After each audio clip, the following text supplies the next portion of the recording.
Poso maoni wiak, waiwanan kitanan ni mua e yoski piataya posnotaman e yum MITW Podcast. A yospis piataya posnapi notaman e ne hisikimaka e yoso matnamin e hakihi.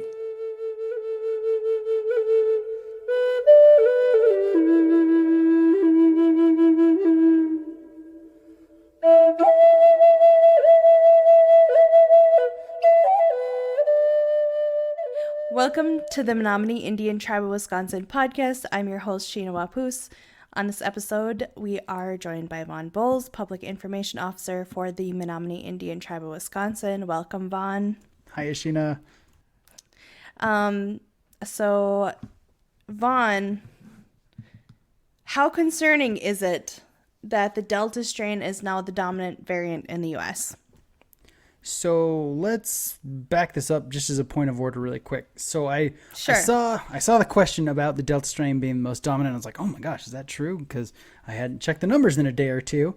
So I went back and CDC says the Delta variant isn't the most dominant strain in the U.S. yet. Now, the Alpha strain It's being reported as that. I know. Alpha strain still makes up 44% of variants out there. The Delta strain is rapidly catching up to it, and it makes up about 30% of all variant cases out there right now.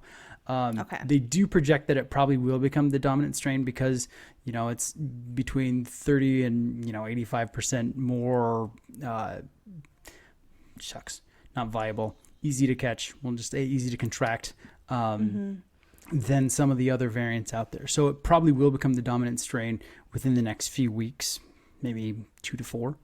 And we'll know more about that and stuff because the CDC updates their variant count every 2 weeks and stuff. So we'll find out more about that. We can actually put that fun little link in the show notes.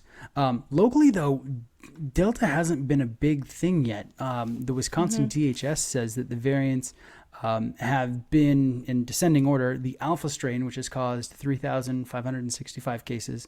The Gamma strain has caused 302. Delta's only caused 83 in Wisconsin so far. And then the Beta strains caused 63. Now, like I said, Delta strain, it is kind of a big deal. And that's also why the commission in charge of the Tokyo Olympics said they weren't going to allow any spectators in the events because they would consider that potential mass spreading event. Japan also only has about 15% of their population vaccinated for the wild strain of COVID, though. So I could see why they'd want to take those extra precautions. Yeah. So the U.S. is actually doing really good in their vaccination program. So that's where we are with that right now. So we can expect the Delta strain to become the dominant variant very soon. Very possible, yeah. Yeah, I wouldn't be surprised by that. We can probably expect that maybe it's just coming to us locally a little slower. Right. Kind of like it did initially with the wild types. Hit both of the coastlines and then kind of moved into the center of the country. So it's on its way. Sorry. Okay, so I've heard this a couple times. Is it true that with the variants that the younger population is now being hospitalized for COVID rather than what we saw originally, which was like more older people? So I was looking at that too, and I'm like, is this getting hyped? Is this true? So right now, age group between 20 and 29 makes up about 18% of the cases here in Wisconsin, and then the demographic of 30 to 39 makes up another 15%. So those are the demographic ranges with the highest amount of cases right now. That said, they still only make up about 4% of the cases that are actually being hospitalized by COVID. It's still the seniors and the elderly that are at the highest risk for severe cases. So, it's possible, they're at higher risks of infection, and maybe they're seeing more of them now because of that, though. Okay. So does that also possibly have anything to do with having like older people being more likely to be vaccinated than younger people? Our older population, they have done a very good job of responding to the vaccination programs, and a higher degree of them are vaccinated. Having a direct correlation of saying, the younger people are less vaccinated and that's why they're, having higher cases. It's very plausible at this point, but it's hard to say whether or not it's a direct A to B type of line. Sure. So with our local vaccination stats that we have right now, and the Delta variant being a threat in the near future, possibly, Right. Are we in a good place right now with vaccination? Like, or should we be worried? I definitely think we should keep an eye on it. I think we're reaching a point in our vaccination program where we can significantly slow the community spread. To date, Menominee Tribal Clinic has vaccinated 3,606 individuals. Now, these are tribal members that live outside of the reservation, tribal employees, tribal members on the reservation, and county residents and stuff. So there's kind of a mix. DHS says that specifically for Menominee County and or the reservation, because borders are basically the same, there are 2,364 individuals that are fully vaccinated, another 217 that are partially vaccinated. Now, if you look at that number and look at the 813 cases of COVID we had on the county, or in the county and on the reservation, that means that there are approximately 3,187 people that potentially are immune to COVID, the wild case, and variants. So that's about 70% of our population. That's pretty close to a herd immunity right now. So I definitely think it has a harder chance of breaking into the community and spreading like it did the first time around. But I don't think we get a get out of jail free card on this one. So it's definitely something we should, keep an eye on. Okay. So I know you've said several times that the Delta variant is more dangerous because it's more infectious. So why is that? Why is it more infectious than other strains? So it's pretty safe to say that at this point, everybody's seen either a picture of or kind of a representation of the COVID virus. It's that little ball with all the little spikes and points. Spikes. Popping out of it. Yeah, the spikes. Those are the spikes. So the Delta variant has about 15 major mutations known as substitutions in its spike proteins. So the proteins are made of amino acids. You go back to your basic chemistry and it talks about your A, G, D, and C's. And so somewhere along the line, those proteins got either exchanged, swapped, deleted, etc. Well, these 15 little mutations cause two fairly significant structural changes to the spike protein on Delta, and that allows the virus to more easily attach to and enter into the cell. So it's basically biochemistry in action, and that's why it's more infectious and stuff. Okay.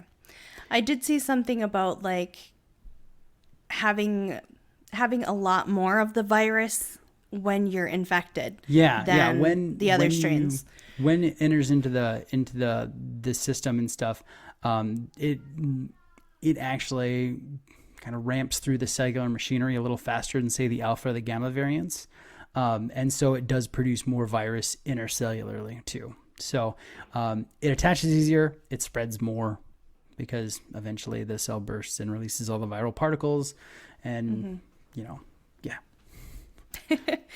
Okay, so you were telling me that there's something going on with Pfizer recommending a booster shot, possibly. And Pfizer wanted to release a booster shot to improve people's immunity against the variants that were out there. And so this week they applied to the CDC with their petition or recommendations, as it were. And CDC came back with a pretty long statement that was very specific. And I was kind of surprised to see it, but we'd just like to talk about it a little bit.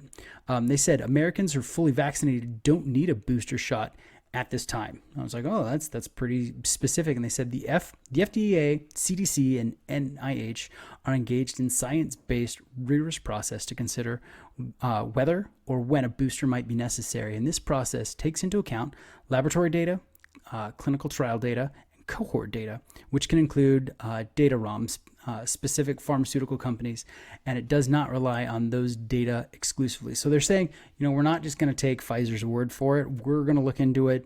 We're going to have third parties look into this. And then they went on to say, we're prepared for a booster dose if and when the science demonstrates that it's necessary.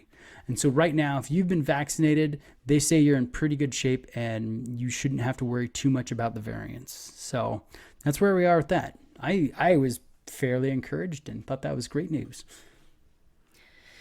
So not to put a damper on your good news.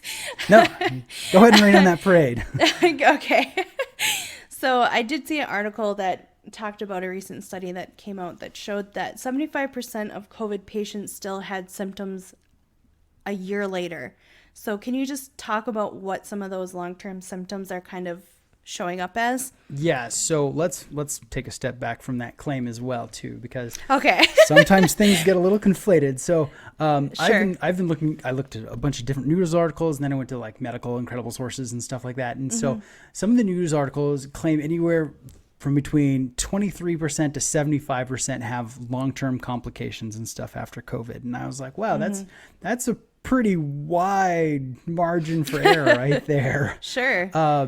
CDC, some of their studies, like with UC Davis, have nailed down that number closer to like 10% at this point, which is really good. That's a lot lower. Yeah, it's significantly lower than 75%.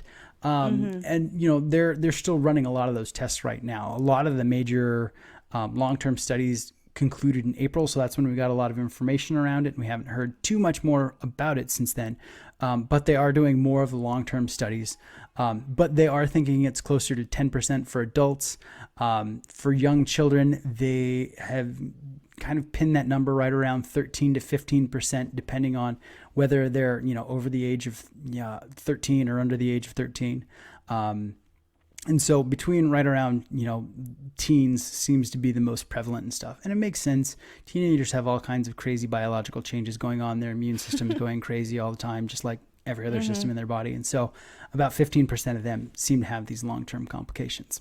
That said, that is concerning though, because like your children have the possibility of being affected for a long time. Right. And so that's part of the reason, you know, they've been so adamant about, you know, vaccinating those that are, you know, as young as 12 and stuff, and really trying to make sure that they're protected against it. And they're really talking about what they're considering. They call it MIS, or multi-system inflammatory syndrome. It's a multi-organ type of scenario that affects, you know, the heart, the lungs, the kidneys, the eyes, and the brain function. COVID just isn't just a respiratory illness. It really damages your entire body. It's really strange that way.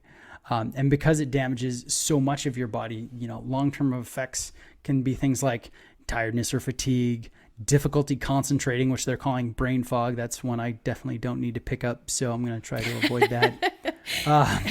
You can experience headaches. You can have long-term loss of your sense of smell or taste. You can have dizziness upon standing.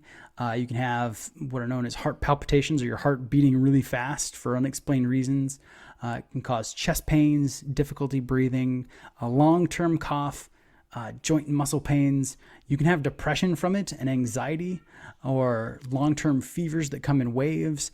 And you can also have any sort of behavioral health disorder exacerbated by it. So if you have depression, it could get really bad. Or if you have, you know, some other condition, it kind of just makes it worse. So those are some of the issues that could be experienced after a case of COVID. So do you have any final message for people, you know, this week?